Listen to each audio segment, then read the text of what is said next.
Thanks you guys for coming. This is a really dear night to me for the simple reason taps. Taps has been playing from the top of my house for 18 years.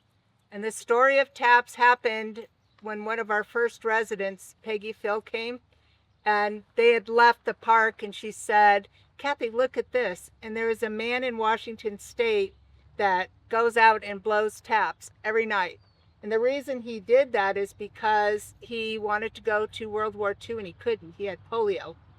So that was his way of honoring the military and everything. And if you go on Sunday morning and look, it's a whole show about him. And it's about how he went out and blew taps. And I went, I want to do that. So Michael found this rendition. So the Monday before Memorial Day, I had it on 5, and then the next day I turned it on 6, and then I just kept turning it up. And then it was the VFW pancake breakfast, and Jake Hernandez was coming out of the police department. I was like, oh, by the way, I'm going to be doing taps. And he goes, is that where that's been coming from? And he goes, because nobody knew it's only 46 seconds, and everybody be driving by and they'd be looking all around. So it was kind of a cool thing. And then we got that big speaker, and literally for 2 years, nobody knew where it was coming from. And it was kind of a cool thing. And people would just drive by slow, and they were just looking everywhere. They often thought it was coming from the fire station, and nope. And then when my team built this, they said, are you going to move it over here? And I said, no, because it's personal to me, especially after my son's best friend was killed, and not because he's any more special than anybody else, but it's in my home. And Memorial Day, what really bothers me about Memorial Day is, oh, let's go and buy an appliance for cheaper, or, let's just do these kinds of things that has nothing to do with what the true meaning of Memorial Day is. And I'll read the legend of taps when it's over. So I thought this was pretty good. Memorial Day was never meant to be just a long weekend. It is a sacred pause, a moment to remember that freedom has always cost somebody something. It is the sound of children laughing in the country men and women died protecting. It is the silence at dinner tables where seats never got filled again. It is folded flags pressed into trembling hands. Dog tags tucked away in an old wooden box. Wedding rings still worn by widows decades later. Parents who kissed their child goodbye one last time without knowing it would be the last. Memorial Day is not about those who served only. It's about those who never made it home. It's one who gave birthdays, anniversaries, future grandchildren, quiet mornings, ordinary Tuesdays, all of it, for a country they believed was worth protecting. Somewhere this weekend, a mother is still grieving a son who died in uniform. Somewhere a child only knows their father through photographs and stories. Somewhere an old flag hangs carefully folded because it is all the family has left of their loved one.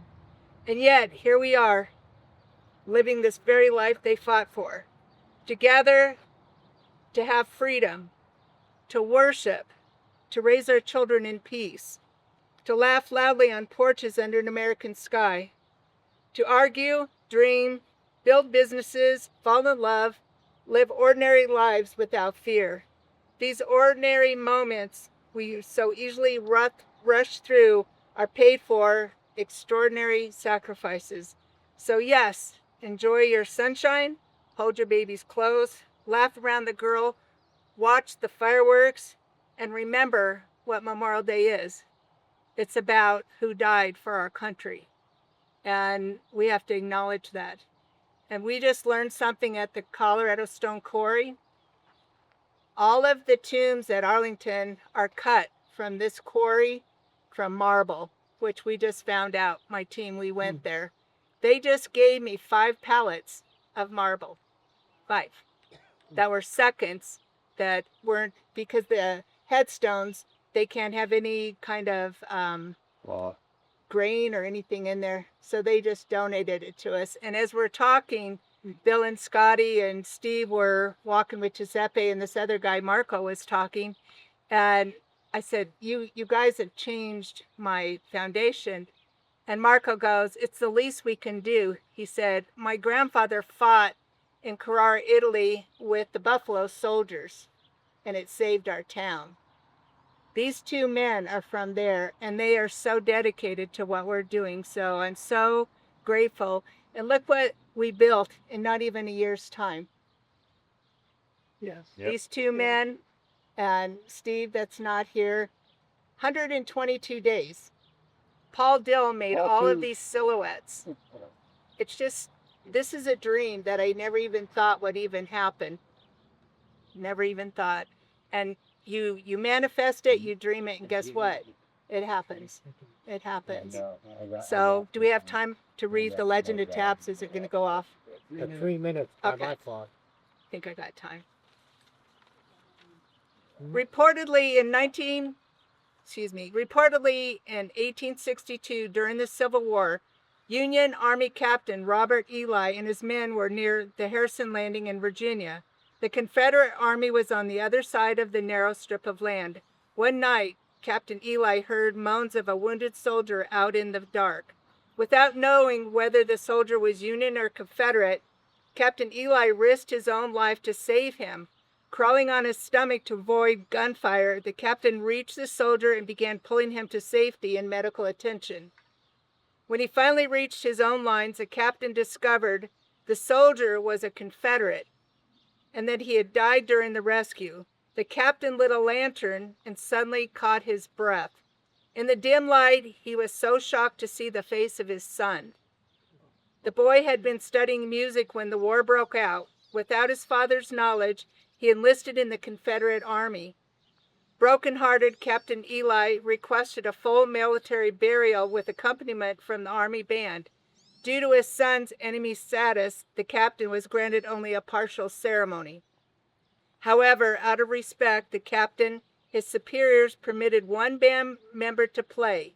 Captain Ely asked for a bugler, but instead of the traditional funeral song, the bugler played the notes that he found on a piece of paper in his son's pocket uniform.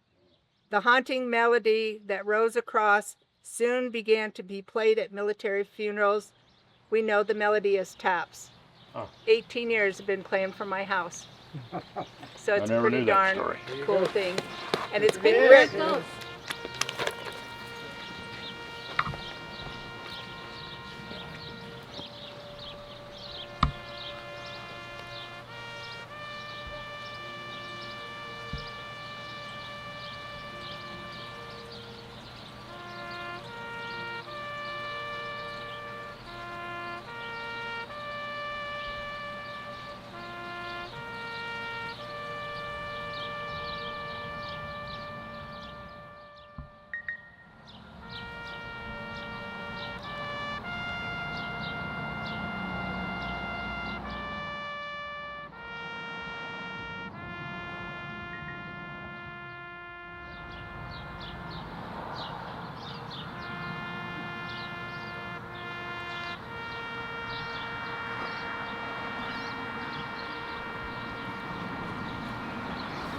Thank you, Captain. Very good.